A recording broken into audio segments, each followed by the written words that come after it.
hope you are doing good and I am back today with a crash course video on class 11th math sets. तो जैसा कि आप सबको पता है कि हर बार की तरह इस वीडियो में हम कवर करेंगे सारे इंपॉर्टेंट कॉन्सेप्ट्स, उनके एग्जाम्पल्स के साथ पूरे चैप्टर को कवर करेंगे एक ही वीडियो।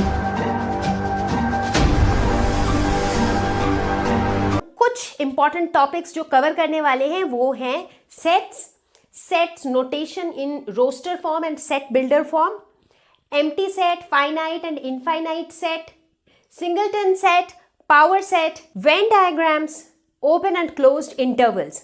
सुन के ऐसा लग रहा है कि यार इतनी सारी चीज़ें पढ़नी है एक ही चैप्टर में, but trust me this is a super easy chapter. बहुत ही आसान चैप्टर है, टॉपिक्स बहुत सारे हैं बट सारे छोटे छोटे और बहुत ही आसान टॉपिक्स हैं। तो जैसे जैसे हम पढ़ेंगे आपको पता चलेगा कि कैसे चुटकियों में सेट्स खत्म हो जाएगा। तो लेट्स गेट स्टार्टेड। सेट जो वर्ड है, ये वर्ड ही हम तब यूज़ करते हैं जब हम कोई कलेक्शन की बात करते हैं। एक एग्जाम्पल देती हूँ, बहुत ही आम तौर पे जो लेडीज़ को अच्छे से समझ आएगा। जब भी हम कहते हैं कि यार मेरी वो सेट कहाँ रखी है, सेट का मतलब होता है जिसमें नेकलेस भी हो, ईयर रिंग्स भी हो, मे भी साथ में रिंग्स और बैंगल्स वगैरह हो। क्यों? क्योंकि ये कलेक्शन ऑफ ज्वेलरीज एक जगह है तो उसको हम सेट कहते हैं। ठीक उसी तरह से मैथमेटिक्स में सेट हम कहते हैं well defined collection of objects. एक ही तरह की बहुत सारी चीजें जब साथ में रहती हैं तो उसे हम एक सेट कहते हैं। एग्जाम्पल जैसे कि रिवर्स ऑफ इंडिया, इंडिया की जितनी भी नदियां हैं वो एक सेट बना सकती हैं, राइट। अब उसके अंदर गंगा, यमुना, सारी नदियां आ जाएंगी। अगर हम बोलें कि स्टूडेंट्स ऑफ ABC स्कूल, यानी कि ABC स्कूल में पढ़ने वाले सारे बच्चे, वो एक सेट बना लेंगे। मैं कह सकती हूँ मेंबर्स ऑफ माय फैमिली, मेरे घर पे जितने भी लोग हैं, मेरे पेरेंट्स, मेरे हस्बैंड, मेरे बच्चे, सब जो हैं वो एक ही सेट का पार्ट है। तो इस तरह से जब भी हम ऐसा कहेंगे कि कलेक्शन ऑफ बहुत सारी चीज़ें, तो वो होता है सेट। अब मैथमेटिक्स में ज़रूरी होता है कि हम सब कुछ को रिप्रेजेंट करें। ये तो मैंने बता दिया कि भाई सब कुछ का कलेक्शन हो तो वो सेट है, बट इसको हम मैथमेटिकली रिप्रेजेंट कैसे करेंगे? तो सेट को हम हमेशा अल्फ़ाबेट से रिप्रेजेंट करेंगे, वो भी कैपिटल लेटर। ABCD कुछ भी यूज़ कर सकते हैं एक सेट को रिप्रेजेंट करने के लिए, बट कैपिटल लेटर्स में। ओके, ठीक है। अब इन सेट के अंदर जो ये ऑब्जेक्ट्स हैं, इनको कैसे रिप्रेजेंट करेंगे? इनको अगर हमें जेनरिक टर्म में रिप्रेजेंट करना है तो इन्हें भी हम अल्फ़ाबेट से रिप्रेजेंट कर सकते हैं, लेकिन स्मॉल लेटर, ठीक है। तो इसमें देखिए लेटर का बहुत सिग्निफिकेंस है भाई, ठीक है ना। ओके, आगे बढ़ते हैं। अब ये जो ऑब्जेक्ट्स होते हैं, मतलब एक सेट के अंदर जो भी चीज़ें होती हैं, उनको हम कहते हैं एलिमेंट्स। एलिमेंट्स भी कहा जाता है, उन्हें मेंबर्स भी कहा जाता है और उन्हें ऑब्जेक्ट्स भी कहा जाता है। तो मेंबर्स ऑफ अ सेट या एलिमेंट्स ऑफ अ सेट कुछ भी कह सकते हैं हम। तो यानी कि जैसे अगर मान लेते हैं हम बात करते हैं रिवर्स ऑफ इंडिया की, तो गंगा, यमुना, ये सारे जो हैं इस सेट के एलिमेंट्स हैं। क्लियर है यहाँ तक? ओके, आगे बढ़ेंगे। अब जब कभी कोई एक एलिमेंट जो है वो एक सेट का पार्ट है, इस बात को हम मैथमेटिकली कैसे रिप्रेजेंट करें? अब हमेशा इतना बड़ा तो लिख नहीं सकते कि भाई Ganga is an element of the set river या फिर द सेट ए। हमेशा इतना लंबा तो लिखेंगे नहीं, क्योंकि हम मैथ्स पढ़ रहे हैं तो सब कुछ हम शॉर्ट में लिखेंगे। तो कैसे लिखेंगे? इसके लिए हम एक सिंबल का यूज़ करते हैं जिसे हम कहते हैं बिलोंग्स टू, और वो कुछ ऐसा होता है देखने में। एग्जैक्टली। तो अब हम मान लेते हैं कि हमारे पास एक सेट है कैपिटल A, और इस सेट का एक एलिमेंट है स्मॉल a। तो हम इसको कैसे लिखेंगे mathematically? Small a belongs to capital A। आसान तरीका है, बिल्कुल भी लंबे से पूरी कहानी लिखने की जरूरत नहीं है। अब दूसरी तरफ अगर मान लेते हैं कि एक एलिमेंट है स्मॉल b, ये जो है सेट A का एलिमेंट नहीं है, तो कैसे लिखेंगे? तो हम कहेंगे b does not belong to A। तो डज नॉट बिलोंग टू का सिंबल काफी सिंपल है, बिलोंग्स टू के ऊपर एक कट मार दो, राइट। तो इस तरह से हम रिप्रेजेंट करेंगे। अब एक रियल लाइफ एग्जांपल लेते हैं।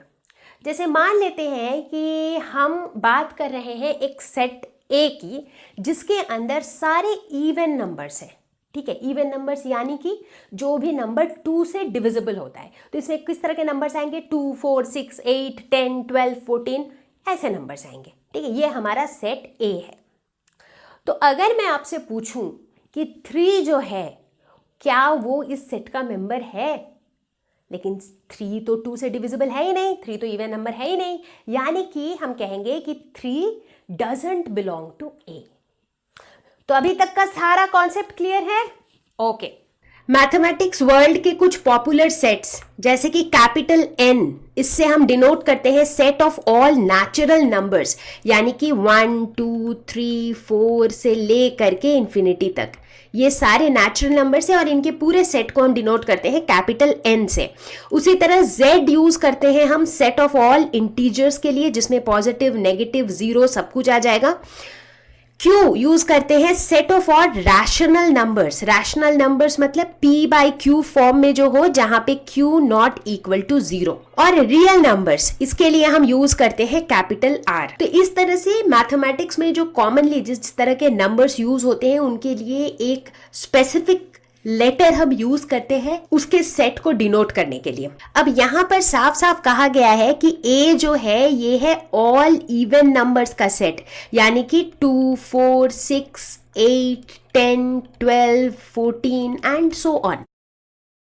तो सवाल ये पूछा जा रहा है कि 1 7 4 9 ये सारे इस सेट के मेंबर्स हैं या नहीं। अब जाहिर सी बात है कि अगर यहाँ पे हम सिर्फ इवन नंबर्स रख रहे हैं, यानी कि जो नंबर 2 से डिविजिबल है, तो उस केस में यहाँ पे सिर्फ 4 एक ऐसा नंबर है जो 2 से डिविजिबल है और इसीलिए 4 जो है वो इस सेट का मेंबर है। इसके अलावा बाकी तीनों नंबर चाहे 1 है या 7 है या 9 है, ये सभी इवन नंबर्स नहीं है और इस वजह से ये सारे इस सेट का मेंबर नहीं है। किसी भी सेट को हम 2 तरीके से रिप्रेजेंट कर सकते हैं। जो पहला तरीका होता है उसको हम कहते हैं रोस्टर और टेब्यूलर फॉर्म। इस फॉर्म में हम क्या करते हैं कि all the elements of the set are listed, the elements are separated by commas and are enclosed within braces, जिसको हम कहते हैं सेकेंड ब्रैकेट। वही वाले ब्रैकेट हम यहाँ यूज करते हैं। जितने भी एलिमेंट्स हैं सबको लिख डालते हैं एक के बाद एक, बीच में रहता है कॉमा। ठीक है, ये सिंपल तरीका होता है रोस्टर फॉर्म में किसी भी सेट को लिखने का। जैसे एग्जांपल लेते हैं, मान लेते हैं कि अगर हमें एक सेट लिखना है जिसमें हम रिप्रेजेंट करेंगे इंग्लिश के जो टोटल 26 अल्फ़ाबेट है उनके वावेल्स को। ठीक है, तो वावेल्स कौन कौन से होते हैं? A E I O U, ये 5 वावेल्स होते हैं। इनको कॉमा दे दे के लिख दिया और इसको ब्रेसेस के अंदर डाल दिया, एक कैपिटल लेटर से डिनोट किया सेट का नाम। तो इस तरीके से हम रिप्रेजेंट करते हैं रोस्टर फॉर्म में किसी भी सेट को।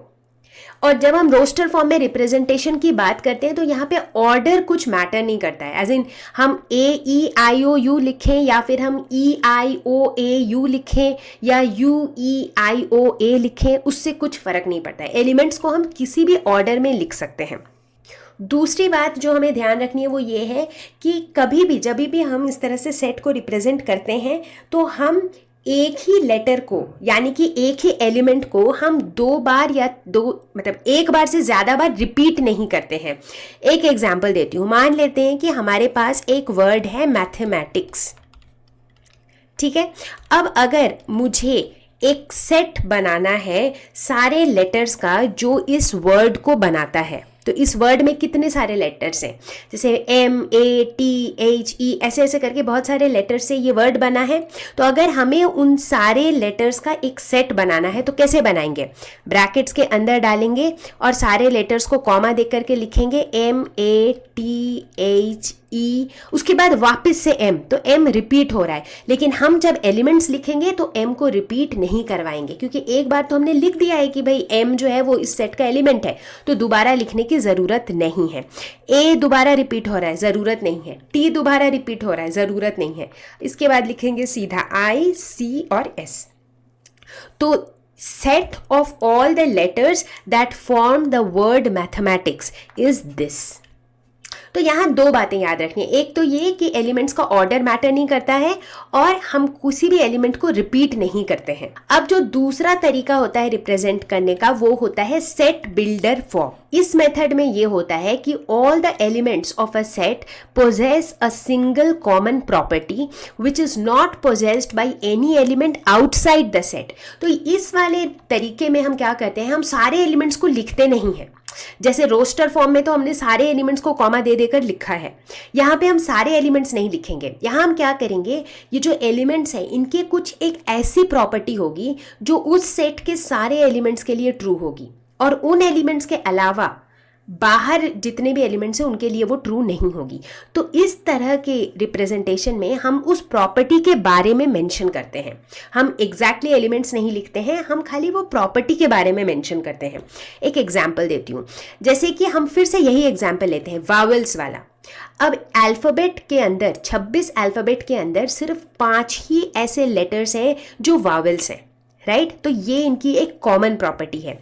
तो बजाय कि हम ये इन 5 वावल्स को अलग अलग से लिखें कॉमा दे देकर, हमारे पास एक ऑल्टरनेटिव तरीका ये है कि हम इसकी प्रॉपर्टी बताएंगे। हम बताएंगे कि ये जो वी सेट है इसके एलिमेंट हैं एक्स।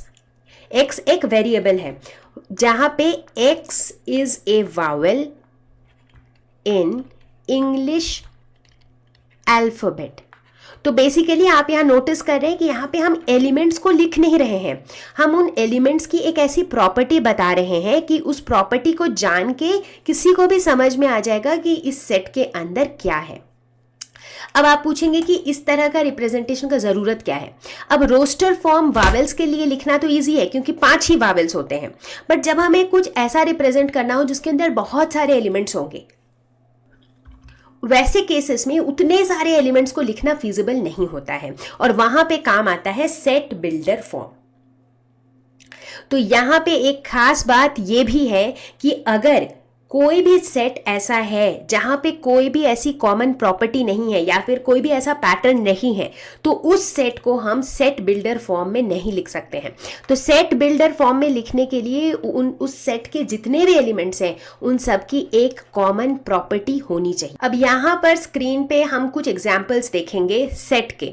तो अगर हम देखें शुरू के जो 4 सेट्स हैं ए बी सी और डी, इन सब में हमने सेट के एलिमेंट्स मेंशन नहीं किए हैं, हमने उनके प्रॉपर्टी के बारे में बताया है। जैसे कि अगर हम सेट ए को देखें, x is an integer and -3 less than x less then 7, यानी कि x ऐसा इंटीजर है जो -3 से बड़ा है और 7 से छोटा है। यानी कि इसके अगर मुझे इसके एग्जैक्ट एलिमेंट्स लिखने हो तो वो कुछ ऐसे होंगे, -2 -1 0 1 2 3 4 5 6, ये इसके एग्जैक्ट एलिमेंट्स हैं। तो ये पहले के ए बी सी डी, ये जो चारों हैं, ये चारों लिखे हुए हैं सेट बिल्डर फॉर्म में। इसके अलावा नीचे के जितने भी हैं E F G H I, ये सारे हैं रोस्टर फॉर्म में, क्योंकि इन सब में एग्जैक्टली एलिमेंट्स लिखे हुए हैं, उनके प्रॉपर्टी के बारे में कुछ नहीं बताया हुआ है। अब कभी कभार आपको इस तरह के सवाल पूछे जा सकते हैं कि भाई एक सेट जो है सेट बिल्डर फॉर्म में दिया हुआ है, इसको रोस्टर फॉर्म में लिखिए। तो जैसे कि पहला सेट ए को जो दिया हुआ है वो सेट बिल्डर फॉर्म है और यहाँ जो हमने लिखा है वो रोस्टर फॉर्म है, राइट। उसी तरह 1 2 और ट्राई करते हैं, जैसे बी सेट को ट्राई करते हैं, ये भी सेट बिल्डर में दिया हुआ है, इसका रोस्टर फॉर्म कैसा होगा, b is equal to x is a natural number less than 6, natural number शुरू होता है 1 से, तो ये लेस देन 6 होगा, तो ये इसके एलिमेंट्स हो जाएंगे 1 2 3 4 5।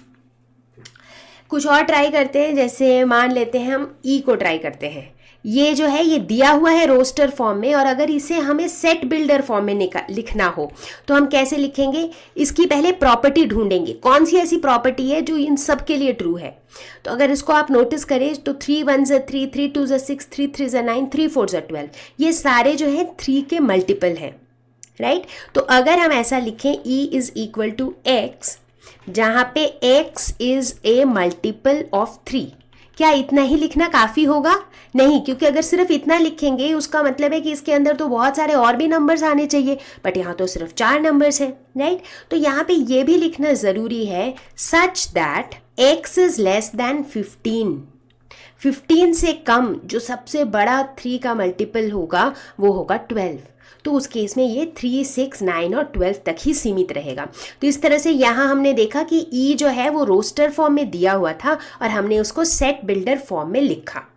एम्प्टी सेट, नाम से ही पता चल रहा है कि ये क्या है, एम्प्टी है, खाली है, सेट के अंदर कुछ है ही नहीं, तो ये एम्प्टी सेट है। अब एम्प्टी सेट के कई और नाम हैं, इसे नल सेट भी कहा जाता है और वॉइड सेट भी कहा जाता है। और इसको हम रिप्रेजेंट कैसे करते हैं, जैसे बाकी सेट को करते हैं, ब्रेसेस लगा देंगे बट अंदर खाली है, अंदर कुछ भी नहीं है। एग्जैक्टली बट एम्प्टी सेट को रिप्रेजेंट करने का एक तरीका और है, और वो है द सिंबल फाई। जी हाँ, तो या तो हम ब्रेसेस लगा के अंदर खाली छोड़ सकते हैं और नहीं तो हम फाई से रिप्रेजेंट कर सकते हैं। ठीक है, तो आप सोच रहे होंगे कि यार एम्प्टी सेट, जब सेट के अंदर कुछ है ही नहीं तो फिर ये एम्प्टी सेट का कॉन्सेप्ट क्यों है। एक एग्जाम्पल लेते हैं। मान लेते हैं कि हमारे पास दिया हुआ है कि भाई एक सेट ए है जिसके अंदर जो एलिमेंट्स हैं एक्स, वो कुछ ऐसे हैं कि they belong to natural numbers and x is greater than 5 but less than 6। अब x की वैल्यू क्या हो सकती है, क्योंकि x जो है वो नेचुरल नंबर है। नेचुरल नंबर क्या होते हैं, जो 1 से स्टार्ट होते हैं, 2 3 4 5 ऐसे जाते हैं और इन्फिनिटी तक जाते हैं, राइट। अब 5 से बड़ा नेचुरल नंबर लेकिन 6 से छोटा, बट 5 के बाद तो 6 ही आता है नेचुरल नंबर में, इनके बीच में कोई नेचुरल नंबर तो नहीं होता है। तो इसका मतलब है कि इस तरह के x की वैल्यू पॉसिबल ही नहीं है। तो सेट A हमारा इस केस में हो जाता है नल सेट या फिर वॉइड सेट या फिर एम्प्टी सेट। यहाँ पर 3 सेट A B C दिए हुए हैं और हमें इनमें से नल सेट निकालना है।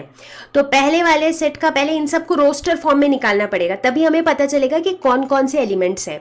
तो पहले में हम देखते हैं कि x belongs to natural number, ये एक नेचुरल नंबर है, such that x minus 1 into x minus 2 is equal to 0। तो इस इक्वेशन को अगर हम सॉल्व करें तो हमें पता चलेगा कि x की वैल्यू 1 हो सकती है, x की वैल्यू 2 हो सकती है। तो यानी कि जो a है, इस a के अंदर x के 2 ही वैल्यूज पॉसिबल है और वो है 1 और 2। तो ये एक ऐसा सेट है जिसके अंदर 2 एलिमेंट्स हैं, तो इसीलिए क्या ये नल सेट है? नहीं। बी सेट को देखते हैं। x is a natural number, x square is equal to 4। जहां x square is equal to 4 तो x की पॉसिबल वैल्यूज हो सकती है +2 और एक पॉसिबल वैल्यू हो सकती है -2। बट -2 पॉसिबल नहीं है क्योंकि यहाँ पे x जो है वो एक नेचुरल नंबर है, तो ये -2 पॉसिबल नहीं है। तो इस केस में अगर इसको हम रोस्टर फॉर्म में लिखें तो b इज इक्वल टू 2 हो जाएगा। तो यहाँ कितने एलिमेंट है सेट में? 1। तो क्या ये नल सेट है? नहीं। सेट सी को देखते हैं। x is a natural number and 2x minus 1 is equal to 0। तो इसको अगर हम सॉल्व करें तो x इज इक्वल टू 1/2। लेकिन क्वेश्चन में बोला गया है कि x जो है वो नेचुरल नंबर है, बट 1/2 तो नेचुरल नंबर नहीं है, क्योंकि नेचुरल नंबर क्या होता है? Number starting from 1 goes on like 1 2 3 4 5 6 till infinity. तो 1/2 तो उसमें आता ही नहीं है।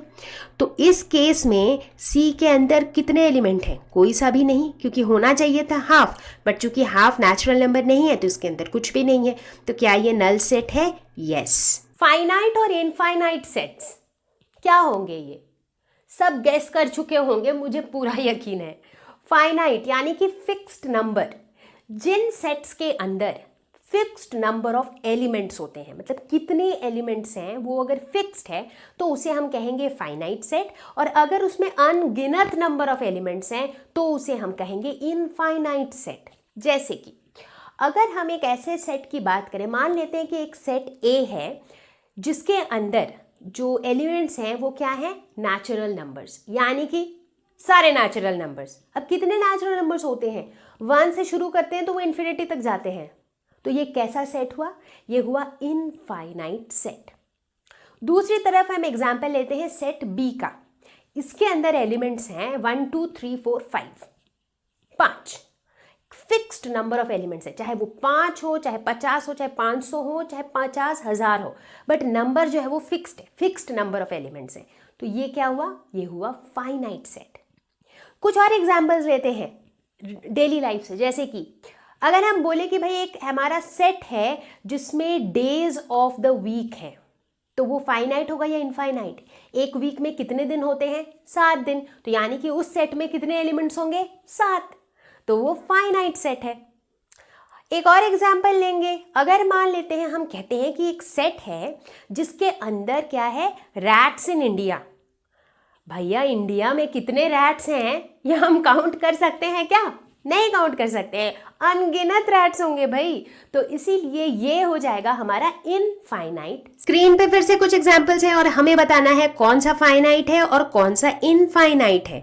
उसके लिए जानना जरूरी है कि इनके अंदर एलिमेंट्स हैं कौन से। तो पहले केस में x नेचुरल नंबर है, x-1 इंटू x-2 इज 0। इस इक्वेशन को सॉल्व करेंगे तो x की दो वैल्यूज पॉसिबल है, 1 और 2। तो हम कह सकते हैं a सेट के अंदर 2 एलिमेंट्स हैं। तो क्या ये फाइनाइट है? हाँ बिल्कुल, क्योंकि हमें पता है कि इसमें 2 ही एलिमेंट है, ऐसा कुछ नहीं है कि ये इन्फिनिटी तक है, राइट। बी सेट की अगर बात करें तो ये एक नेचुरल नंबर है x और x ग्रेटर देन 6 है, यानी कि इसकी जो वैल्यू है वो 7 से स्टार्ट होगी, बट ख़त्म कहाँ होगी पता नहीं, क्योंकि कहाँ लास्ट कहाँ तक जाएगी वो दिया हुआ नहीं है। तो इससे साफ पता चलता है कि ये एक इनफाइनाइट सेट है।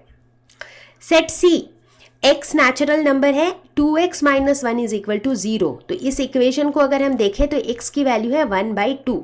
अब 1/2 जो है वो नेचुरल नंबर नहीं है, तो यानी कि ये जो है ये एक नल सेट है, इसमें 0 एलिमेंट्स हैं। तो ये भी हमारा फाइनाइट सेट है, क्योंकि नल सेट में 0 एलिमेंट्स होते हैं, तो ऑब्वियसली वो इन्फिनिटी तक तो जाने का कोई स्कोप ही नहीं है। तो सारे नल सेट जो है वो फाइनाइट सेट के कैटेगरी में ही आते हैं। फाइनली डी सेट, x जो है नेचुरल नंबर है एंड x इज ऑड, तो यानी कि ऑड नंबर्स जैसे कि 1, 3, 5, 7, 9, 11 एंड सो ऑन, बट ये ख़त्म कहाँ होगा पता नहीं, ये जाएगा इन्फिनिटी तक, तो इसीलिए ये हो गया infinite set. Equal set, equal बराबर, इसमें तो कुछ समझाना ही नहीं है यार, खुद ही समझ गए होगे। इक्वल का मतलब क्या हुआ? बराबर। अगर दो सेट बराबर कब होंगे? जब दोनों में सेम टू सेम एलिमेंट्स होंगे। Simple, right. तो मैंने कहा था ना कि सेट्स चैप्टर बहुत सिंपल है, नाम सुनते खुद ही गेस कर लोगे कि ये क्या है, ठीक है। तो अब अगर हमारे पास दो सेट्स हैं A और B, दोनों में अगर वही एलिमेंट्स हैं तो इसका मतलब है वो दोनों सेट्स इक्वल है। इसको हम रिप्रेजेंट कैसे करेंगे? इज इक्वल टू सिंबल से, A is equal to B। और अगर दोनों इक्वल नहीं है, दोनों में अगर सेम एलिमेंट्स नहीं है, तो हम कहेंगे A is not equal to B। Simple. अब यहाँ पे एक बात है जो आपको ध्यान देना है, वो ये है कि इक्वल सेट्स के लिए ऐसा ज़रूरी नहीं है कि एलिमेंट्स का ऑर्डर भी सेम हो।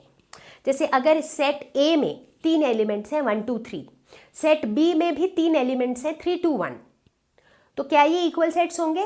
बिल्कुल होंगे, क्योंकि एलिमेंट्स तो वही हैं, भले आगे पीछे हैं, तो इनका ऑर्डर मैटर नहीं करता है, बस बराबर एलिमेंट्स होने चाहिए दोनों में। एक बहुत ही important concept, subset and superset.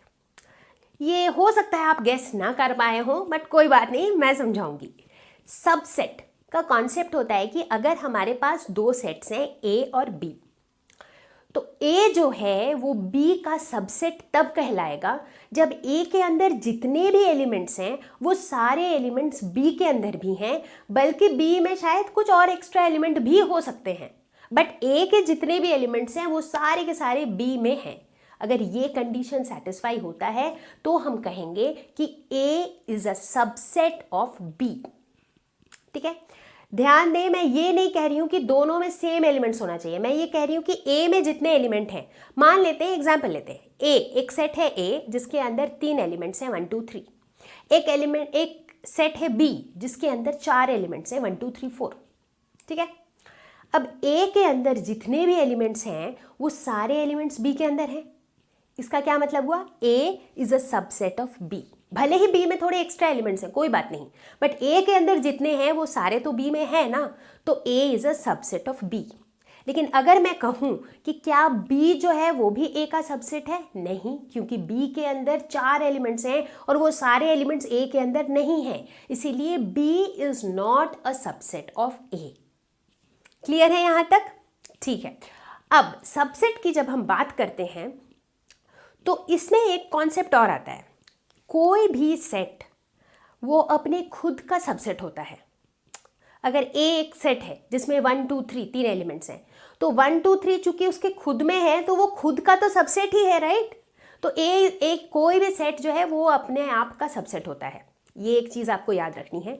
और दूसरा आपको ध्यान रखना है कि जो नल सेट होता है, यानी कि जो एम्प्टी सेट होता है, वो हर सेट का सबसेट होता है, क्योंकि उसमें तो कुछ होता ही नहीं है, वो तो खाली होता है। तो हर एक सेट में, अब आप पूछेंगे भाई वो तो खाली होता है बट दूसरा सेट खाली थोड़ी है, खाली नहीं है, बट दूसरे सेट में वो खाली के बाद और भी बहुत सारे एलिमेंट्स हैं, राइट? तो इसीलिए जो नल सेट होता है वो सारे सेट का सबसेट होता है, ठीक है? तो सबसेट का कॉन्सेप्ट सिंपल सा था, यहीं तक था। अब सवाल ये उठता है कि अगर हमारे पास दो सेट है ए और बी, जहाँ पे हम कह रहे हैं ए के अंदर 1 2 3 एलिमेंट है और बी के अंदर 1 2 3 4 है, तो ए जो है वो बी का सबसेट है, तो फिर बी ए का क्या हुआ? बी ए का हुआ सुपर सेट। सुपर का मतलब ही होता है थोड़ा बड़ा, थोड़ा बेटर, राइट? यानी कि चूंकि बी में थोड़े एक्स्ट्रा एलिमेंट है, ए में जो है सो तो है ही, उसके अलावा भी एक एक्स्ट्रा एलिमेंट है 4, तो इसीलिए बी जो है वो ए का हो जाएगा सुपर सेट, ठीक है? यहां तक भी सही। एक और लास्ट कॉन्सेप्ट इसमें कि अगर ये जो दोनों सेट्स हैं ए और बी, मान लेते हैं कि ये दोनों इक्वल है, दोनों में ही बराबर एलिमेंट्स है, तो उस केस में क्या होगा? उस केस में A is a subset of B, B is also a subset of A. Subset के कॉन्सेप्ट को थोड़ा और तगड़ा करने के लिए कुछ एग्जांपल्स देखते हैं। Set Q of rational numbers and set R of real numbers. तो अगर रैशनल नंबर्स का सेट और रियल नंबर्स के सेट के बीच का रिलेशन बताना हो तो कैसे बताएंगे? अगर सोचेंगे तो सारे रैशनल नंबर्स जो हैं वो रियल नंबर्स हैं, लेकिन सारे रियल नंबर्स रैशनल नंबर्स नहीं है। इसका मतलब है कि जितने भी रियल नंबर्स हैं उसी के अंदर के कुछ नंबर्स रैशनल नंबर्स हैं, विच मीन्स कि जो रैशनल नंबर्स हैं that is a subset of real numbers. दूसरा एग्जाम्पल देखेंगे, a is 1 3 5, b is x is an odd natural number less than 6। पहले तो देखते हैं b को हम रोस्टर फॉर्म में लिखते हैं, odd natural number less than 6, यानी कि इसमें क्या क्या आ जाएगा? 1 3 5 ये आ जाएगा, ठीक है? तो अब a और b में क्या रिलेशन है? अब a और b में साफ साफ दिख रहा है दोनों में सेम ही एलिमेंट्स हैं, तो हम कह सकते हैं कि a जो है वो b का सबसेट है, b जो है वो a का सबसेट है, और जब ऐसा होता है तो a और b बराबर होते हैं। जब भी दो सेट्स इक्वल होते हैं, मतलब उनमें सेम नंबर ऑफ एलिमेंट्स होते हैं और सेम एलिमेंट्स ही होते हैं, तो वो दोनों ही सेट एक दूसरे का सबसेट होता है। तीसरा example, a is equal to AEIOU and b is equal to ABCD। तो यहाँ अगर हम देखें तो a में काफ़ी एलिमेंट्स ऐसे हैं जो b में नहीं है, उसी तरह b में भी काफ़ी एलिमेंट्स ऐसे हैं जो a में नहीं है। इसका मतलब है कि a is not subset of b, और ठीक उसी तरह b is not subset of a। अगला example, a is equal to 1 2 3 4, b is equal to 1 2 3 4 5 6। यहाँ पे हम देख रहे हैं कि a के जितने भी एलिमेंट्स हैं वो b में हैं, बल्कि b में कुछ एक्स्ट्रा है। इसका मतलब है a जो है वो b का सबसेट है, जिसका ये भी मतलब है कि b जो है वो a का सुपर सेट है। अब मैथमेटिक्स वर्ल्ड में भी ये सबसेट का कॉन्सेप्ट एग्जिस्ट करता है, जो आपको अच्छे से समझ आना चाहिए, क्योंकि इससे रिलेटेड कई बार क्वेश्चंस भी पूछे जाते हैं और कई बार दूसरे क्वेश्चन सॉल्व करने में ये कॉन्सेप्ट काम आता है, तो ये काफ़ी इंपॉर्टेंट है। सारे नेचुरल नंबर्स जो हैं वो इंटीजर्स का सबसेट है, क्योंकि नेचुरल नंबर में क्या आता है 1 से लेकर के इन्फिनिटी तक 1 2 3 4, लेकिन जब हम बात करते हैं इंटीजर्स की तो उसमें नेगेटिव नंबर्स भी आते हैं, ज़ीरो भी आता है और पॉजिटिव नंबर्स भी आते हैं। तो जाहिर सी बात है सारे नेचुरल नंबर्स जो है वो इंटीजर्स का सबसेट है, और इंटीजर्स जो है ये सारे रैशनल नंबर्स का सबसेट है, क्योंकि सारे इंटीजर्स जो हैं वो रैशनल नंबर्स हैं, बट सारे रैशनल नंबर्स इंटीजर्स नहीं हैं। और थोड़ा और आगे बढ़ेंगे तो सारे रैशनल नंबर्स जो हैं वो रियल नंबर के सबसेट हैं। सिंगलटन सेट, सिंगलटन मतलब पता नहीं, सिंगल एक अकेला, जिस सेट के अंदर एक अकेला मेंबर होता है उसे हम कहते हैं सिंगलटन सेट। तो देखते हैं is this a singleton set. यहाँ पे एक सेट दिया हुआ है A, जहाँ पे कहा जा रहा है कि X is a natural number ठीक है, and x minus 1 x minus 2 is equal to 0। इससे हमें पता चलता है कि x की दो वैल्यू पॉसिबल है, एक है 1 और दूसरा है 2। तो यानी कि ये जो सेट A है इसके अंदर दो एलिमेंट्स रहेंगे 1 और 2। तो क्या ये सिंगलटन सेट होगा? सिंगलटन होने के लिए तो सिर्फ एक एलिमेंट होना चाहिए, तो ये सिंगलटन सेट नहीं है। दूसरा एग्जाम्पल है x belongs to natural number and x square is equal to 4। x square is equal to 4 का मतलब है x की दो वैल्यू पॉसिबल है, एक तो +2 और एक -2। बट यहाँ पे चूंकि x जो है वो नेचुरल नंबर है तो -2 का ऑप्शन खत्म हो गया। तो इसका मतलब है सेट B जो है इसमें एक ही एलिमेंट होगा और वो है 2। तो क्या ये सिंगलटन सेट है? बिल्कुल है। पावर सेट क्या होता होगा? पावर सेट, कोई भी अगर सेट हमें दिया हुआ है उसके जितने पॉसिबल सबसेट्स हैं उन सब के सेट को हम कहते हैं पावर सेट। तो आप समझ ही गए होंगे कि इसका नाम पावर सेट क्यों रखा गया है, क्योंकि ये जो सेट है इसके अंदर कोई भी एक सेट के जितने भी सबसेट्स हैं तो ये सबसेट्स का सेट है। तो इस सेट के अंदर बहुत सारे छोटे छोटे सेट्स होते हैं, राइट? तो इसीलिए इसे हम कहेंगे पावर सेट। तो अभी हम एग्जाम्पल लेके अच्छे से समझेंगे वरना कुछ समझ नहीं आएगा, बट इतना जान लीजिए कि पावर सेट को हम डिनोट करते हैं कैपिटल P से। पावर सेट के कॉन्सेप्ट को एक एग्जाम्पल के साथ समझते हैं। मान लेते हैं कि हमारे पास एक सेट है जिसके अंदर दो एलिमेंट्स हैं 1 2, ठीक है? तो अब इस सेट के पॉसिबल सबसेट्स क्या क्या हो सकते हैं, क्योंकि पावर सेट जानने के लिए पहले हमें जानना है कि इसके पॉसिबल सबसेट्स क्या क्या हो सकते हैं। एक तो हो सकता है नल सेट, क्योंकि नल सेट किसी भी सेट का सबसेट होता है, राइट? एक हो सकता है सिर्फ 1, एक हो सकता है सिर्फ 2 और एक हो सकता है 1 2। तो यानी कि अगर हमारे पास कोई भी सेट दिया हुआ है उसके पॉसिबल सबसेट्स अगर निकालने हैं तो उसमें से एक हो जाएगा नल सेट, एक हो जाएगा वो सेट खुद, और बाकी जो होंगे वो होंगे उनके जो और भी पॉसिबल सबसेट्स हैं, ठीक है? तो इस केस में ये इन चारों का जो सेट बनता है उसको हम कहते हैं पावर सेट, यानी कि set of all possible subsets is power set, ठीक है? एक और एग्जाम्पल लेंगे। अगर हमारे पास एक सेट दिया हुआ है 1 3 4 और हमें कहा गया है कि इसका पावर सेट निकालो, तो उसके लिए हम क्या करेंगे? पहले इसके पॉसिबल सबसेट्स निकालेंगे। एक तो हो गया नल सेट, उसके बाद एक हो जाएगा 1, एक हो जाएगा 3, एक हो जाएगा 4, इसके बाद एक हो जाएगा 1 3, एक हो जाएगा 1 4, एक हो जाएगा 3 4,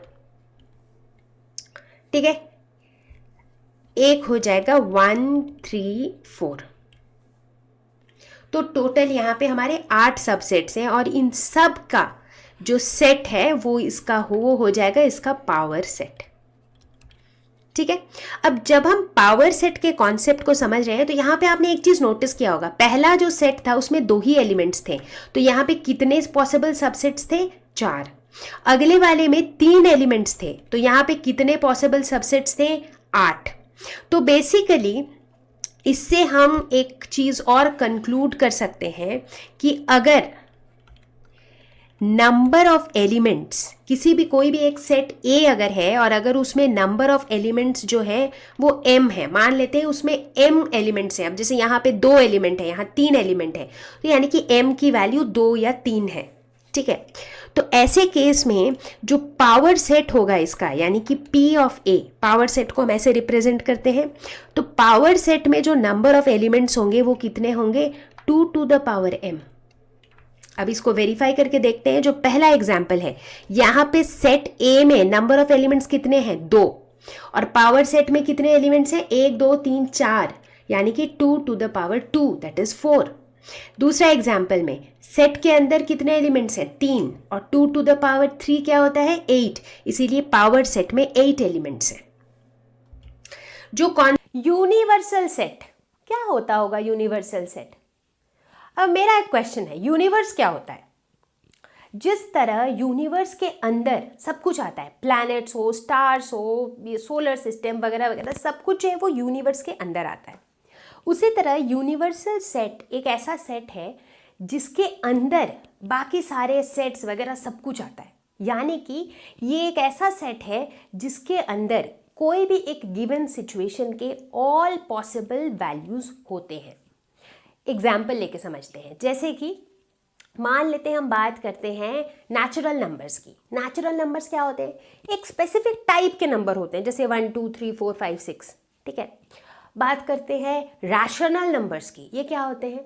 ये भी एक स्पेसिफिक टाइप के नंबर होते हैं, जैसे कि p/q के फॉर्म में होता है, जहाँ पे q जो है वो 0 ना हो, ठीक है। चलो ये भी ठीक है।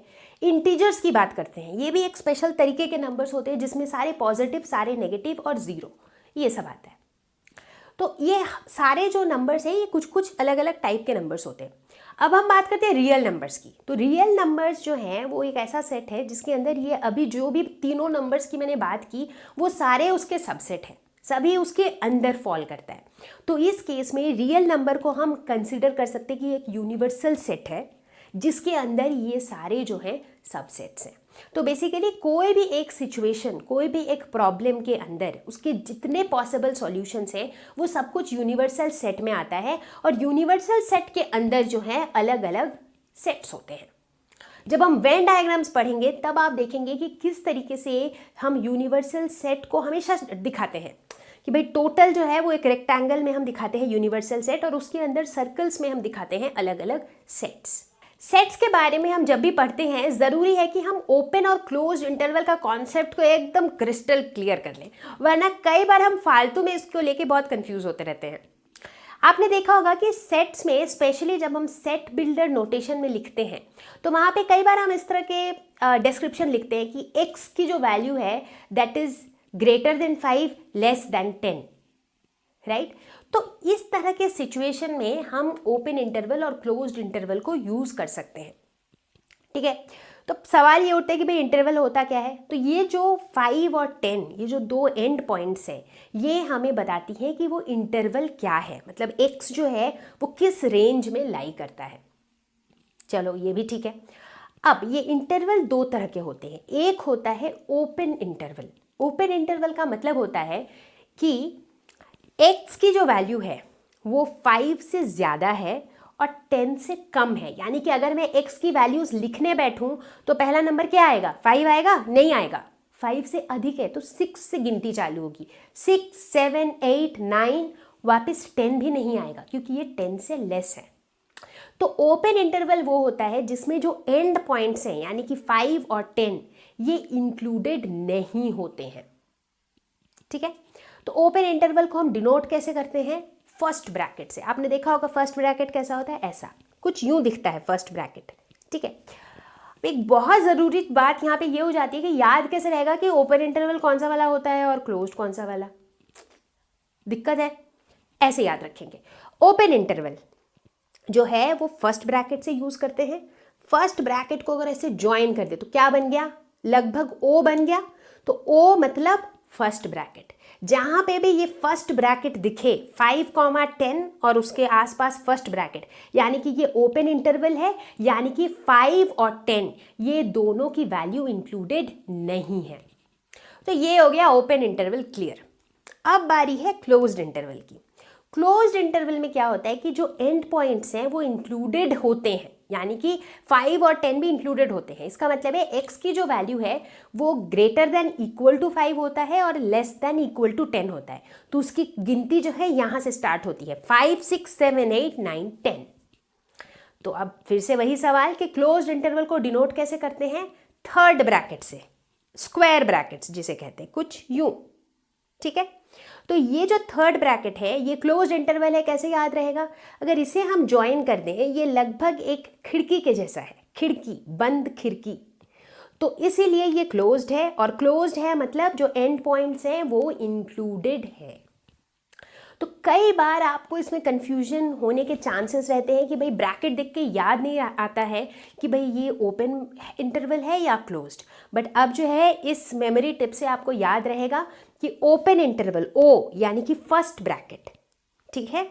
क्लोज्ड इंटरवल यानी कि एक क्लोज्ड विंडो यानी कि थर्ड ब्रैकेट। ने अभी पढ़ा ओपन और क्लोज्ड इंटरवल का, उसके बेसिस पे क्या हम कह सकते हैं कि इन सब के मीनिंग्स क्या क्या हैं? यहाँ पे आप देख रहे हैं कि जो ब्रैकेट्स है ना, कहीं पे तो दोनों तरफ ओपन है, कहीं पे तो दोनों तरफ क्लोज्ड है, कहीं पे एक तरफ ओपन एक तरफ क्लोज्ड है।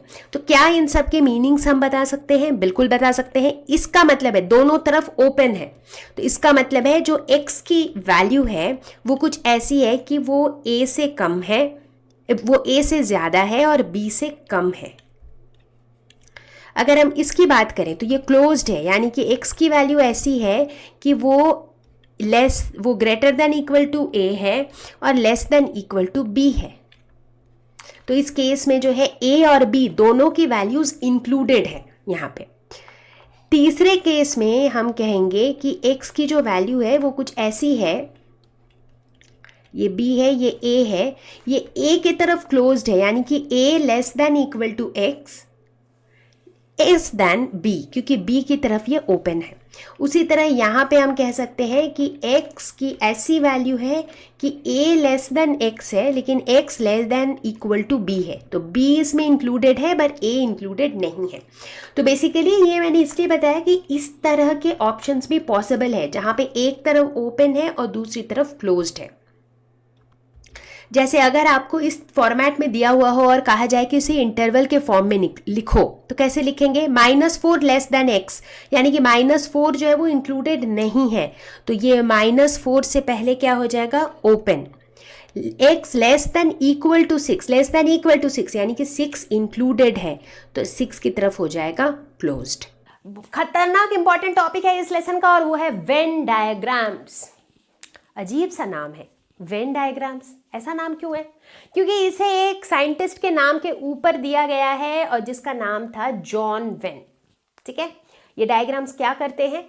सेट्स के आपस में जो रिलेशनशिप्स हैं ये हम इन डायग्राम्स के हेल्प से बहुत ही आसानी से समझ सकते हैं। तो इन डायग्राम्स में हम बनाते क्या हैं?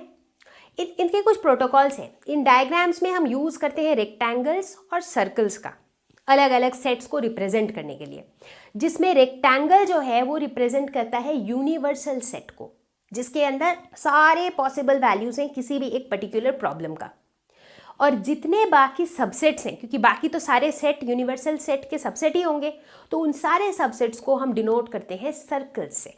ठीक है, एक एग्जाम्पल लेते हैं। मान लेते हैं यहाँ पे ये यूनिवर्सल सेट है जिसके अंदर एलिमेंट्स हैं 1 2 3 4 5 6 7 8 9 10।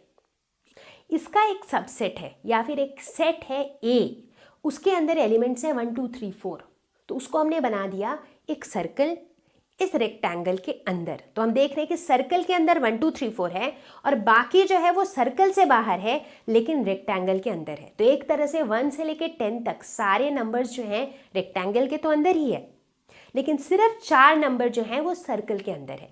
तो इस डायग्राम को देख के ही हमें साफ पता चल रहा है कि A is a subset of U। अब वेन डायग्राम्स के हेल्प से हम 3 तरह के ऑपरेशन के बारे में समझेंगे। ऑपरेशन, कैसा ऑपरेशन? डरने वाली बात नहीं है, मैं उस ऑपरेशन की बात नहीं कर रही हूँ, मैं मैथमेटिकल ऑपरेशंस की बात कर रही हूँ। जैसे जब हम नंबर्स की बात करते हैं तो उसमें हम एडिशन, सब्ट्रैक्शन, मल्टीप्लिकेशन, डिवीजन, ये सारे ऑपरेशंस करते हैं। उसी तरह से जब हम सेट्स की बात करेंगे तो यहाँ पे हम 3 ऑपरेशंस की बात करेंगे। एक है यूनियन, एक है इंटरसेक्शन और एक है डिफरेंस ऑफ सेट्स। और ये तीनों ऑपरेशंस को अब हम वेन डायग्राम्स के हेल्प से समझेंगे। पहली बारी है यूनियन ऑफ सेट। यूनियन, मिलन, सब चीज़ जब साथ में इकट्ठा हो जाते हैं उसे हम कहते हैं यूनियन।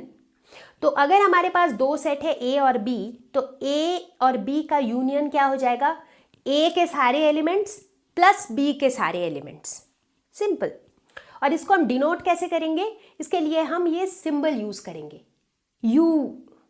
तो A यूनियन B को हम इस तरीके से रिप्रेजेंट करेंगे। और अगर हम वेन डायग्राम में इसको रिप्रेजेंट करना चाहें तो हम इसे इस तरह से रिप्रेजेंट करेंगे। एक सेट A, एक सेट B और दोनों के अंदर जो शेडेड रीजन है वो रिप्रेजेंट कर रहा है A यूनियन B। यूनियन का जो कॉन्सेप्ट हमने पढ़ा उसके हिसाब से A में जितने भी एलिमेंट्स हैं और B में जितने भी एलिमेंट्स हैं दोनों मिल के बनता है यूनियन। तो यहाँ पे A है 2 4 6 8 और B है 6 8 10 12। तो A यूनियन B जो है वो हो जाएगा 2 4 6 8 10 12। ध्यान दीजिए कि यहाँ पे भी हम एलिमेंट्स को रिपीट नहीं करेंगे क्योंकि रिपीट करने का कुछ पॉइंट ही नहीं है, राइट। तो बेसिकली A यूनियन B मतलब जो सारे एलिमेंट्स इन दोनों में मिला के हैं, तो वही इंपॉर्टेंट बात कि कॉमन एलिमेंट्स जो है वो हमने एक ही बार लिया है, हमने 6 और 8 को रिपीट नहीं किया है। अब फटाफट देखते हैं यूनियन ऑफ सेट की प्रॉपर्टीज को। A union B is equal to B union A, जिसको हम कहते हैं कम्यूटेटिव लॉ। ये प्रॉपर्टीज जो है ना, जैसे हम नंबर्स के केस में भी जो प्रॉपर्टीज पढ़ते हैं, कम्यूटेटिव, डिस्ट्रीब्यूटिव, एसोसिएटिव, उसी तरह से चलती है यहाँ पर भी। एसोसिएटिव लॉ के हिसाब से A union B within bracket union C is equal to A union within bracket B union C. ठीक है, अब इन सबको आप चाहे तो कुछ भी रैंडम एग्जाम्पल्स लेके प्रूव भी कर सकते हैं। उसके बाद है लॉ ऑफ आइडेंटिटी एलिमेंट, यानी कि ए यूनियन फाई जो है वो नल सेट है, क्या हो जाएगा A union A is always a, जिसको हम कहते हैं आइडेम्पोटेंट लॉ। यानी कि अगर कोई भी एलिमेंट अपने आप से ही यूनियन करेगा तो क्या होगा, उसको अपना खुद के ही एलिमेंट्स मिलेंगे, राइट। कि अगर मान लेते हैं कि ए जो है ये एक सेट है जिसके अंदर 1 2 3 ये 3 एलिमेंट्स हैं, अगर ए खुद के साथ ही यूनियन करेगा तो हम एक ही एलिमेंट को 2 बार तो लिखेंगे नहीं, तो क्या आएगा रिजल्ट, 1 2 3 ही आएगा। U union A is equal to U, जहां पे यू क्या है, यूनिवर्सल सेट है। तो यानी कि यूनिवर्सल सेट है मतलब जो सेट ए है वो यूनिवर्सल सेट का सबसेट ही होगा। तो अगर दोनों का यूनियन करेंगे तो रिजल्ट क्या निकलेगा, यू ही निकलेगा। अगला ऑपरेशन है इंटरसेक्शन ऑफ सेट्स। इंटरसेक्शन क्या होता है, इंटरसेक्शन जनरली हम इसको कहाँ यूज़ किए हैं, पहले जब एक लाइन दूसरे लाइन को कट करती है तो हम कहते हैं वो इंटरसेक्ट कर रही है, मतलब कुछ भी जब ओवरलैप करता है तो उसे हम कहते हैं इंटरसेक्शन। तो ए और बी अगर दो सेट्स हैं, इनका इंटरसेक्शन का मतलब है कि वैसे एलिमेंट्स जो दोनों में कॉमन है, जो ए में भी है और बी में भी है, उनको हम कहते हैं, उसे हम कहते हैं इंटरसेक्शन। तो अब इसको रिप्रेजेंट कैसे करेंगे, इसके लिए हम यूनियन का उल्टा सिंबल लगाते हैं, उल्टा यू। तो ए इंटरसेक्शन बी, इसे हम ऐसे रीड करते हैं। और अगर हमें इसे वेन डायग्राम में दिखाना हो तो ये जो एरिया है ए और बी के बीच का शेडेड रीजन, ये है ए इंटरसेक्शन पे। Let A is equal to 2 4 6 8, B is equal to 6 8 10 12, find A intersection B. Intersection यानी कि जो इनके बीच का कॉमन रीजन है। तो कॉमन एलिमेंट्स कौन से हैं, 6 8, तो यानी कि A intersection B will be equal to 6 8। अगर दो सेट्स ऐसे हों जिनके बीच में कुछ भी कॉमन ना हो तो ऐसे सेट्स को हम कहते हैं डिसजॉइंट सेट्स, यानी कि उनके बीच में मतलब कुछ भी ऐसा है ही नहीं जो इनको आपस में जोड़ सके, कनेक्ट कर सके। अगर एक सेट है ए जिसके अंदर 3 एलिमेंट्स हैं 1 2 3, दूसरा सेट है बी जिसके अंदर 3 एलिमेंट है 4 5 6, तो कॉमन तो कुछ है ही नहीं। तो ऐसे दो सेट्स को हम कहेंगे डिसजॉइंट सेट्स, और वेन डायग्राम में उन्हें हम ऐसे दिखाएंगे जिसमें आप देख रहे हैं कि बीच का कॉमन एरिया है ही नहीं, दोनों बिल्कुल सेपरेट हैं। तो इंटरसेक्शन की प्रॉपर्टीज देखेंगे। A intersection B is equal to B intersection A intersection B intersection C is equal to A intersection B intersection C, यानी कि associative law. Phi intersection A is equal to phi, क्योंकि यहाँ पे हम common की बात कर रहे हैं तो फाई जो है वो नल है। अब चूंकि नल है और ए में तो कुछ भी रह सकता है, तो कॉमन क्या हुआ, नल ही हुआ। यू इंटरसेक्शन ए, यहाँ पे हो जाएगा ए। अब यही मेजर फर्क है, जब हम यूनियन की बात कर रहे थे तो जो सेट में ज्यादा एलिमेंट्स थे वो आंसर हो रहा था, बट यहाँ चूंकि हम इंटरसेक्शन की बात कर रहे हैं तो कॉमन होना चाहिए दोनों में, तो जिसमें कम चीजें हैं वो आंसर है। A intersection A is equal to A, जिसको हम यहां भी आइडेम्पोटेंट लॉ ही कहेंगे। एक last important property, A intersection B union C is equal to A intersection B union A intersection C, जिसको हम कहते हैं डिस्ट्रीब्यूटिव लॉ। याद है आपको, डिस्ट्रीब्यूटिव लॉ में ऐसा होता था A into B plus C is equal to A into B plus A into C. यहाँ पे हम दो तरह की ऑपरेशन को डील करते थे, एक तो प्लस और एक तो मल्टीप्लाई। यहाँ भी हम दो डील कर रहे हैं, एक यूनियन और एक इंटरसेक्शन, बट है एग्जैक्टली उसी फॉर्मेट। डिफरेंस ऑफ सेट्स, दो सेट्स के बीच के डिफरेंस यानी कि फर्क को कैसे निकालेंगे। मान लेते हैं अगर हमारे पास दो सेट्स है ए और बी, ए माइनस बी, यानी कि difference of A and B, वो हम उसका मतलब होता है ऐसे सारे एलिमेंट्स जो ए में हैं लेकिन बी में नहीं है। ठीक उसी तरह अगर हम लिखते हैं b माइनस ए, इसका मतलब है वो सारे एलिमेंट्स जो b में हैं लेकिन a में नहीं है। इसका लॉजिक काफ़ी सिंपल है, जैसे हम नंबर्स में भी 4 माइनस 2 करते हैं, इसका मतलब क्या होता है कि 4 में से हम 2 को हटा देते हैं, जो कुछ 2 में है वो सब हटा दिया, जो बाकी बचा वो डिफरेंस हो गया। उसी तरह a माइनस बी, मतलब b के अंदर जो भी एलिमेंट है वो सारे एलिमेंट को हटा दो, उसके अलावा a में जो भी एलिमेंट्स हैं, मतलब जो भी ऐसे एलिमेंट्स हैं a में जो b में नहीं है, वो हो गया a minus B. a is equal to 1 2 3 4 5 6, b is equal to 2 4 6 8। Find a minus B. तो a माइनस बी का मतलब हुआ कौन सी ऐसी एलिमेंट्स हैं जो a में है लेकिन b में नहीं है। तो यानी कि a माइनस बी, अगर यहाँ पे हम बात करें तो ये जो ब्लू रीजन है ये है a माइनस बी। तो इसको निकालने के लिए हम देखेंगे कौन सी एलिमेंट्स हैं जो b में है पर जो a में है बट b में नहीं है, और ऐसे एलिमेंट्स हैं 1 3 5। अब अगर हमें b माइनस ए निकालना हो, इसका मतलब है वैसी एलिमेंट्स जो b में है लेकिन a में नहीं है, और वैसा सिर्फ एक ही एलिमेंट है और वो है 8, क्योंकि 2 4 6 b में भी है और a में भी है। अब यहाँ पर एक इम्पॉर्टेंट प्रॉपर्टी है कि ये जो सेट्स होती हैं a minus B, a intersection b और b माइनस a, ये हमेशा म्यूचुअली डिसजॉइंट सेट्स होती हैं। डिसजॉइंट्स मतलब इनमें कुछ भी कॉमन नहीं होता है। अगर चाहे तो हम इसी एग्जाम्पल में देख सकते हैं, a माइनस बी तो हमने ऑलरेडी निकाल रखा है, b माइनस ए भी हमने ऑलरेडी निकाल रखा है, a इंटरसेक्शन b भी निकाल लेते हैं। दोनों में कॉमन क्या क्या है? 2 4 6। अब अगर इन तीनों को हम कंपेयर करें तो हम देखेंगे कि तीनों में कॉमन कुछ भी नहीं है। इसका मतलब जो है ये तीनों जो है ये म्यूचुअली डिसजॉइंट सेट्स हैं। Complement of a set important concept है, देखते हैं क्या होता है। कॉम्प्लीमेंट, अगर एक सेट है हमारे पास A, तो उसका कॉम्प्लीमेंट होगा A डैश, उसको हम ऐसे रिप्रेजेंट करेंगे, ठीक है। बट ये होता क्या है, मतलब कॉम्प्लीमेंट ऑफ अ सेट में वो सारे एलिमेंट्स होते हैं जो उस सेट में नहीं होते हैं। कुछ समझ नहीं आया, राइट? समझाते हैं। जैसे मान लेते हैं कि अगर हमारे पास एक यूनिवर्सल सेट है U, इसके अंदर एक सेट है A, ठीक है। तो A कॉम्प्लीमेंट जो है ये एक ऐसा सेट होगा जिसमें A के अंदर जो भी एलिमेंट्स हैं वो उसमें नहीं है। तो A के बाहर यूनिवर्सल सेट में जो भी एलिमेंट्स हैं वो हो जाएगा A कॉम्प्लीमेंट। तो एक तरीके से हम कह सकते हैं कि A कॉम्प्लीमेंट जो है ये universal set minus set A है। तो यूनिवर्सल सेट और सेट A का जो डिफरेंस है वही A कॉम्प्लीमेंट है। तो अगर जस्ट एन एग्जाम्पल, अगर हम मानते हैं कि A सेट के अंदर दो एलिमेंट्स हैं 1 2 और पूरे यूनिवर्सल सेट के अंदर 1 2 3 4 है, तो जो A कॉम्प्लीमेंट है वो हो जाएगा 3 4, क्योंकि A कॉम्प्लीमेंट में वैसे एलिमेंट्स होंगे जो A में नहीं है। यूनिवर्सल सेट है 1 2 3 4 5 6 7 8 9 10, मतलब कि इस पूरे रेक्टेंगल के अंदर 1 से लेके 10 तक है। A के अंदर क्या क्या है? 1 3 5 7 9, यहाँ पे है 1 3 5 7 9, इसके अंदर यही है।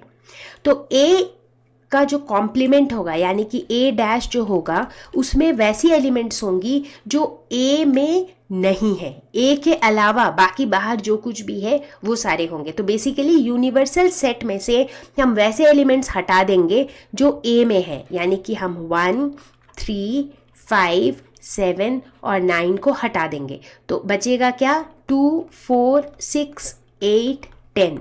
तो यही हो जाएगा कॉम्प्लीमेंट ऑफ A।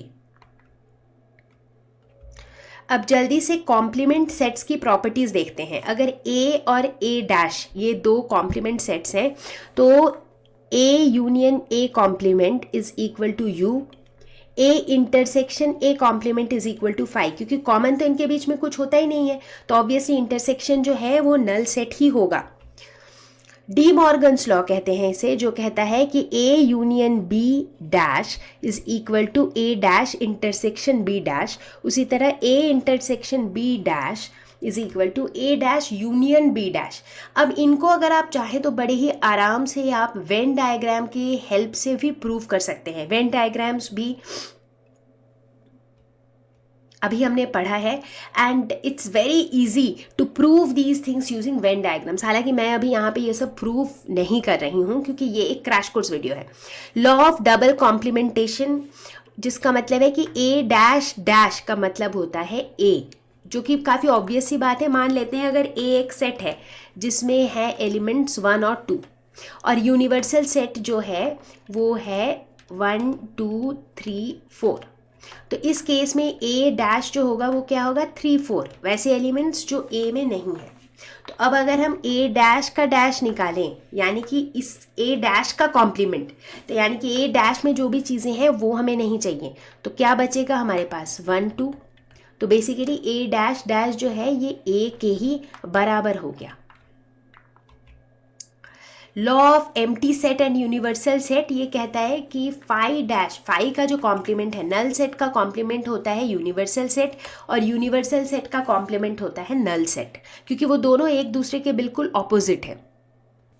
अभी तक हम बात कर रहे थे सेट के अंदर कौन कौन से एलिमेंट्स हैं उसके बारे में। अब हम बात करेंगे number of elements in set. एक सेट के अंदर कितने एलिमेंट्स हैं, 10 एलिमेंट्स हैं, 12 एलिमेंट्स हैं, 20 एलिमेंट्स हैं, नंबर की बात करेंगे। और यहाँ पे अगर हमारे पास 3 सेट्स हैं ए बी सी और तीनों फाइनाइट सेट है, यानी कि उनमें फिक्स्ड नंबर ऑफ एलिमेंट्स है, तो हम कहेंगे कि number of elements in A union B is equal to number of elements in A plus number of elements in B minus number of elements in A intersection B. इसको भी आराम से यहाँ प्रूव कर सकते हैं। जितने एलिमेंट्स ए union B में होगा वो कितने एलिमेंट होंगे, जितने ए में है प्लस जितने बी में है, बट उसमें से हमने इसको माइनस क्यों किया, क्योंकि ये जो कॉमन एरिया है, जब हम दोनों को जोड़ दे रहे हैं तो इस कॉमन एरिया को हम 2 बार जोड़ रहे हैं। Number of element of A में भी जोड़ रहा है और number of element of B में भी जोड़ रहा है, तो इसीलिए इसका जो ये कॉमन एरिया है उसको एक बार सब्ट्रैक्ट करना ज़रूरी है। दूसरा प्रॉपर्टी होता है कि number of element of A union B union C, अगर 3 सेट्स हैं हमारे पास तो number of element of A plus B plus C, but इस केस में भी ये वाले जो कॉमन एरियाज हैं इनको हमें सब्ट्रैक्ट करना है एक एक बार, इसीलिए minus number of element of A intersection B minus B intersection C minus A intersection C plus number of element of A intersection B intersection C, यानी कि ये A intersection B intersection C जो है वो ये वाला जगह है। ठीक है, ये 2 प्रॉपर्टीज बहुत इंपॉर्टेंट है क्योंकि इनके बेसिस पे बहुत सारे वर्ड प्रॉब्लम्स हम सॉल्व कर सकते हैं। अब कुछ वेन डायग्राम्स ड्रॉ करने की प्रैक्टिस करेंगे। अगर हमें ड्रॉ करना हो ए यूनियन बी का कॉम्प्लीमेंट, तो सबसे पहले देखते हैं ए यूनियन बी क्या होगा, ये पूरा इसका कॉम्प्लीमेंट, मतलब सब कुछ जो इसके बाहर है बट यूनिवर्सल सेट के अंदर है, तो यानी कि ए यूनियन बी का कॉम्प्लीमेंट हो जाएगा ये पूरा जगह, राइट। दूसरा है ए डैश इंटरसेक्शन बी डैश, तो उस केस में ए डैश क्या हो जाएगा, ए डैश मतलब ए के बाहर का पूरा जगह, ये पूरा जगह ए के बाहर का, बी डैश हो जाएगा बी के बाहर का पूरा जगह। तो बेसिकली इस केस में भी जो इंटरसेक्शन उनका होगा वो हो जाएगा ये पूरा जगह। तो इससे हम देख रहे हैं कि A union B dash is equal to A dash intersection B dash. A intersection B dash इसको हम कैसे दिखाएंगे, ए इंटरसेक्शन बी, यानी कि ये वाला जगह, इसको छोड़ के बाकी सब जगह, तो बेसिकली ये हो जाएगा ये पूरा जगह सिवाय ए इंटरसेक्शन बी वाले पार्ट को छोड़कर। अगला है ए डैश यूनियन बी डैश, यानी कि ए के अलावा बाकी पूरा रीजन, बी के अलावा बाकी पूरा रीजन, और उन दोनों के बीच का जो भी यूनियन है, यानी कि कॉमन की बात नहीं, दोनों को जोड़ दो, तो ए को छोड़ के बाकी पूरा जगह जो है वो हो गया ये,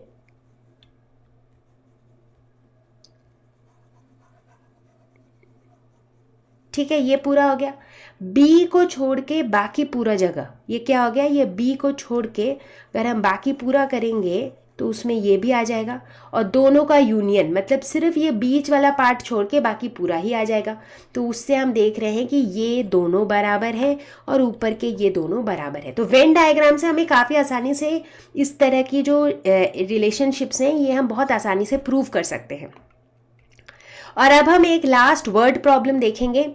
इन a school there are 20 teachers who teach mathematics और physics. Out of these 20 teach mathematics तो मान लेते हैं कि number of teachers teaching mathematics जो है वो है 12 दिया हुआ है एक्चुअली, और number of teacher teaching both physics and mathematics, मतलब मैथमेटिक्स और फिजिक्स का जो इंटरसेक्शन है वो है 4। हाउ मेनी टीच फिजिक्स, तो यानी कि फिजिक्स कितने लोग पढ़ाते हैं वो निकालना है, और 20 टोटल टीचर्स हैं जो फिजिक्स या मैथमेटिक्स दोनों में से कुछ ना कुछ तो पढ़ाते हैं, यानी कि जो यूनियन है वो है 20। तो ये हमें वैल्यूज़ दी हुई हैं और ये निकालना है। तो अगर इसको वेन डायग्राम के फॉर्म में भी हम बनाएं तो हम देखेंगे, ये डायग्राम लेते हैं, मान लेते हैं कि ये जो ब्लू कलर है ये बता रहा है मैथमेटिक्स, और ये जो ऑरेंज कलर है ये बता रहा है फिजिक्स, और ये बीच का जो जगह है ये बता रहा है कॉमन। तो ये जगह जो है ऐसे 4 टीचर्स हैं, मैथमेटिक्स वाले 12 टीचर्स हैं, ठीक है, फिजिक्स वाले हमें निकालने हैं और टोटल जो है वो 20 हैं। तो हमने ये रिलेशनशिप पढ़ा है कि number of elements of A union B is equal to number of elements of A plus number of elements of B minus number of elements of A intersection B. तो यहाँ पर यूनियन जो है वो है 20, नंबर ऑफ ए यानी कि M जो कि है 12, फिज़िक्स पढ़ाने वाले हमें निकालने हैं, और इंटरसेक्शन जो है वो है 4। तो फिज़िक्स पढ़ाने वाले टीचर्स हो जाएंगे 20 माइनस 12 प्लस 4 यानी कि 12। सो टोटल 12 ऐसे टीचर्स हैं जो सिर्फ फिजिक्स पढ़ाते हैं। तो कैसा लगा ये वीडियो ऑन सेट्स? एक ही वीडियो में आपने पूरा का पूरा सेट्स कवर कर लिया। जैसा कि मैंने कहा था, लेसन बहुत ही आसान थे, टॉपिक्स बहुत ही इजी थे, और मुझे पूरी उम्मीद है कि आपको सब कुछ एकदम अच्छे से समझ में आ गया होगा। हालांकि अगर आपको और डिटेल्ड वीडियोस चाहिए और ज़्यादा सॉल्व्ड क्वेश्चंस चाहिए तो वो भी हैं हमारे पास, और उन वीडियोस के लिंक जो है हमने डिस्क्रिप्शन में दिया हुआ है। तो डिस्क्रिप्शन के में जो लिंक दिया हुआ है वो सारे वीडियोस को आप देखें, उसमें हमने एनसीईआरटी के most of the questions solve कर रखे हैं। तो मुझे उम्मीद है कि आपको वीडियो पसंद आया होगा। प्लीज़ अपना फीडबैक आप कमेंट सेक्शन में डालें, और अगर आपको वीडियो अच्छा लगा है तो इसे अपने दोस्तों के साथ भी शेयर करें। बहुत ही जल्दी मैं आपसे मिलूंगी एक और नए क्रैश कोर्स वीडियो के साथ। तब तक के लिए